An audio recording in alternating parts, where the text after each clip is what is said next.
I'm Dejon Burgess. Oh, I'm Aniki Solomon, and we're gonna talk about the author Haruki Murakami's stories, Airplane, and The kidney-shaped stone that moves every day. okay, so first of all, Airplane, and this story is about a 20-year-old man who is sleeping with a married woman who also has a child, and they have a really weird relationship. Like she always cries, and after she cries, they have sex, and then they go to sleep. Um, but she notices a weird habit of his, which is him talking to himself. And he tells her to write it down, everything he says, and when she does, it's basically poetic to her. So he says, airplane, airplane flying, eye on the airplane flying, but still, though it flew, the airplane's in the sky. And he just can't believe that he said this. He says this and doesn't know that he says it. And she tells him that when she was little and she talked to herself, her mother locked her in a closet until she stopped. So that's kind of interesting to know about the woman. Maybe that's why she's always sad. And she never got closure from her mother about how and why she did it. Um, I believe towards the end of it, he stopped talking to himself. Right? I think so. I think he stopped Yeah. talking to himself, and it's because probably he found out what she told him what he said. He probably, I don't know, he just probably stopped talking to himself for a reason, Mm. probably after their Especially relationship. if you look at his last line. He says, "I used to talk to myself," as if reciting poetry. So you can say used to. You know, he doesn't even do it no more since he noticed that Right. he does it. Um, and this is kind of different from his usual stories because you know how his usual stories have a story within a story, as in a narrator telling someone else's story, like through a friend or something or whatnot. So it takes a different approach. Actually, also harder to understand in some of his other stories because he's not really telling the story about someone else. He's telling his story, just kind of like through someone else's eyes, but his eyes as well. Yeah, that's, So, any symbolism in this? I would say, honestly, it didn't have many, like, big parts in this story, but maybe the old opera records hmm were a symbol. Because opera, most people are calm about opera and they actually like it, and right. maybe I don't know.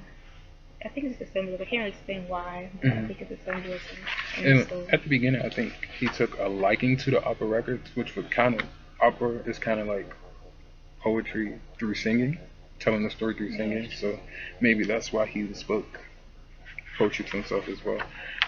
Yeah, I kind of it's kind of different symbolisms of things in this story. Like you said, the opera records, the how she looked at the clock and the train would pass every time, which was kind of like I don't know if it was trying to make a connection with something inside the story where how every time she looked, she would see a train would go past. Like she had this type of ability that she knew when something was coming, just like she had the ability of knowing that he spoke poetic, but he didn't notice it. He didn't even know he spoke about to himself in the first place. So, yeah. And no, this relationship is not romantic. She's actually has a husband, so there's a little adultery going on here.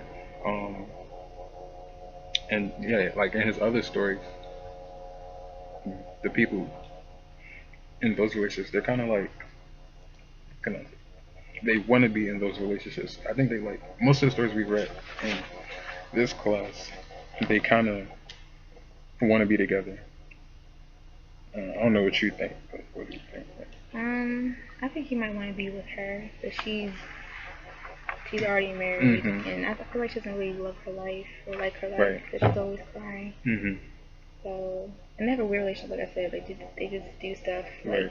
like scheduled kind of. Mm-hmm. It's weird, but So exactly like the schedule, so he won't run into the husband or the child won't see that her dad's yeah. that's not her dad, that her mom is in bed with. So, yeah. And the next story. The page first. Alright. And the next story is the kidney-shaped stone that moves every day. Now this story, it was not really complicated. It's really long, and it goes back to the Murakami style of writing that we're used to reading in class. Very mysterious. Mm-hmm. It always leaves you wondering certain things. And like a story within inside a story. It's like 2 to 3 stories in one. So this story is about Junpei, I want to say. And at 16, his dad basically tells him that he will meet 3 significant women in his life, only 3. And if I was told that by my parents that only 3 women would come into my life, I'd be like, what? What are you talking about? That's kind of skeptical. Like, why only 3 is significant women? What do you think about that? I don't know, because they didn't have a good relationship anyway. They didn't talk about anything. Right. He says in the story that he wanted to ask his father, well, was my mother the 3rd woman? But he never did because their relationship wasn't very close. They never Right. opened, they never talked. So I think that's interesting. Mm. With their relationship, it's kind of like the other story you read with Tony and his father. Mm-hmm. They didn't really talk exactly. either. They didn't really talk. That's something in Asia. I think like it all relates because like all these stories are people from Asia, and the sons and their dads don't really have good relationships with each other. So basically, he meets his first woman. First woman marries his best friend. So that's his first one now. So now he becomes more skeptical towards women. Yeah, and he like builds a wall now. I saw that in the story. Yeah, that's something I can relate to, man. Especially dealing with your first love. Once that ends, you just build a wall up. Like every other person that comes after is like a joke. They're not really okay. I'm gonna just play with you, play along. It's not really like what you want it to be, which kind of makes sense. And then he meets Kyrie. Yeah, Kyrie. And he's automatically attracted to her. And she is attracted to him because he's a writer as well. And this is where the story within the story comes from. But she doesn't say what she does, what her occupation is. That's what leaves the reader like, what does she do? And it kind of was wondering the whole time. What does she do? Especially since she leaves early, like after they sleep together, she leaves early, leaves notes on the pillow. Exactly. Nobody knows that she does that. And she basically disappears and doesn't leave anything. But in between that, she was interested in his writings, and he had this particular story about a surgeon, and they had this stone that was kidney shaped in their office, and every time they came into the office, it would move, but they had no explanation of why it moved. And Junpei had writer's block after that situation, and Kyrie would give her input and help them out with the story. And he never, what she would tell him was never the answer. Once she disappeared, that became his answer into creating his writing even more, going further and deeper into his writing. Her absence gave him the push for his writing, if that makes sense. Because she did go without a trace, and boom, that was his second woman that he became kind of interested in, and she kind of like failed him again because she disappeared and left. All she did was leave notes, and yeah, she just left him high and dry. So what do you think the symbolism is for this one? I would think it'd be the stone, maybe. The stone. The stone symbolizes Kyrie, kind of like how she was interested in the story. It kind of symbolizes her.